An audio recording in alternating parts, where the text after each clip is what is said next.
campaign wasn't about just keeping Meadowbank where it is, but it's about recognising that we have public land which is owned by us, and that once it's gone, it's gone. We're not going to be able to suddenly go and buy another greenfield site somewhere in this city centre, and that's something that's absolutely essential to us that we don't want the council to do, is to sell any of the land.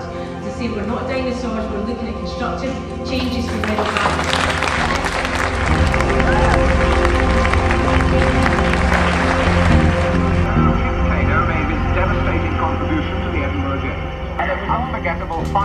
For over a year now, a campaign has been running to mobilise public support and fight against Edinburgh City Council's plans to demolish Meadowbank Stadium. The pressure generated has forced a partial step down, but the latest proposals to sell off a third of the land for housing and redevelop what's left will critically compromise the existing facilities. I'm not in favour of seeing Meadowbank Stadium demolished for private housing. That's a step entirely in the wrong. It is vital that the legacy for Edinburgh is an increase in our sporting facilities, not a halving of the Meadowbank site and the destruction of sport for our kids.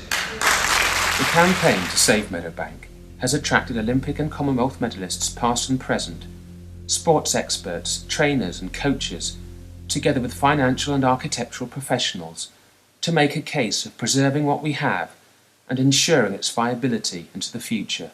I think the Lib Dems and the SNP councillors have got a golden opportunity here to get credibility back, to do something positive, and to remember that they are there because they are accountable to the community and the electorate, and not to see Meadowbank as some cash cow to help them out of a financial constraint.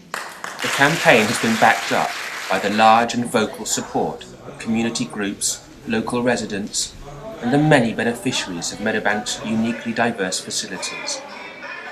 But despite the appearance of consultation through the working group and a succession of public meetings, nobody at the top seems to be listening properly. They've not really been interested in what we had to say. When you see the plans going up, Scotland's only competitive track cycling facility is gone. No word of a replacement, no word of fitting it in. The option they wanted was instead that they wanted the track north to south.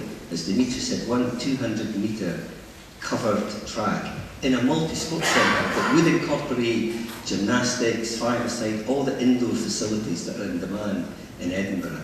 Not even considered. What on earth is this council thinking about when it talks about consultation and listening to people that are furthering the good name of the city and enhancing the community? North to south is fine if you're not in Edinburgh and you've not got Arthur Seat, because the wind tunnel's right down there. And also you would notice that if you put it there, if you're running around, you would maybe get knocked over by a train when it's the two yellow lines are the two railway tracks. To tell the truth, my circle's been there for nearly 40 years. It's a piece of concrete and it's got holes in it. I'm refurbishing it at the weekend. And if it didn't get refurbished, it'd still be there. So, and if I have to, I'll go around Meadowbank and paint it myself. My own view is that selling some peripheral land in the east to finance a refurbished or a new Meadowbank may possibly be acceptable. Somehow we've got this obsession that we have to upgrade it and bring up to standard, but it's still there and I'm sure it'll be there in 10 years' time. Still maybe with the paint falling off, but at least we've got the whole lot. We all talk about cuts. How far are you going to go in cutting? Beware, one day you come cutting the head. This council actually has a very large budget. They claimed that they had a hole in their budget, which they managed to fill very, very quickly. I think some of that, the cuts that are coming through from that budget decision we're still to see. But all of a sudden they've managed to fill the hole in their budget, and I think the point is if there's a political will, money will be found. But one of the things that somebody must have the guts, must have the honour of making the capital of Scotland a city to be proud of. To ensure from this meeting that it is felt strongly enough that the councillors who we did elect understand what the people's will is. I'm glad that I came here tonight to hear what people had to say. I will take on board the views that have been expressed by people prior to making a decision. If there's no hurry, then give us time to look at the proposals. If you are hurrying through like this, what have you got to hide? I agree it would be better had them introduced earlier. We will be taking all of these views to our groups for further discussion, of course. I will study the report, I will study the alternatives. I can assure you that my group, the SNP group, will, because we were committed to retaining facilities here. We will discuss this matter. So when Mr Cardowney and Ms Brock make their decision on Thursday, I'd like you to consider this, and if you make what I consider to be the wrong decision, it will further feed into the perception that all you care about is money, wealth and influence, rather than the citizens of Edinburgh. Thank you.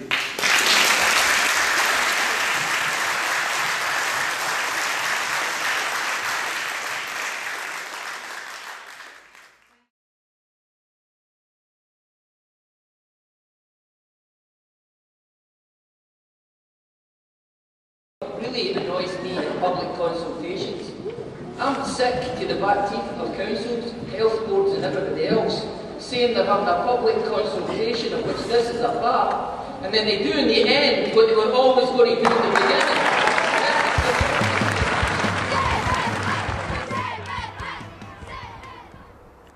The Council's decision to accept the report proposal does not have to mean the people of Edinburgh cannot still change the outcome. An editorial in the city's newspaper criticised the campaign for failing to see the bigger picture. But the bigger picture is surely this. As Edinburgh continues to grow, so its green spaces are swallowed up. Housing developments and retail parks are an inevitable part of a prospering urban infrastructure. But Meadowbank is a remarkable resource.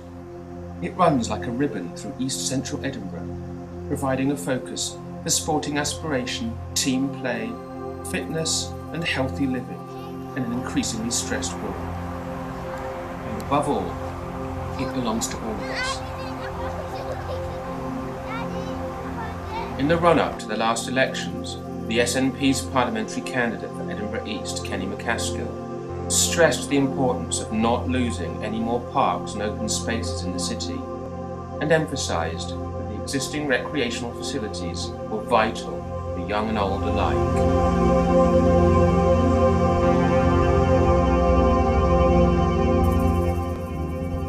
I'm not going to beat about the bush. There isn't a lot of money out there, and there is a lot of work that has to be done, and some hard decisions will have to be made. If enough people come to understand the importance of retaining the current acreage of the site, together with all the benefits it provides, then acting together, Meadowbank as we know it can still be saved.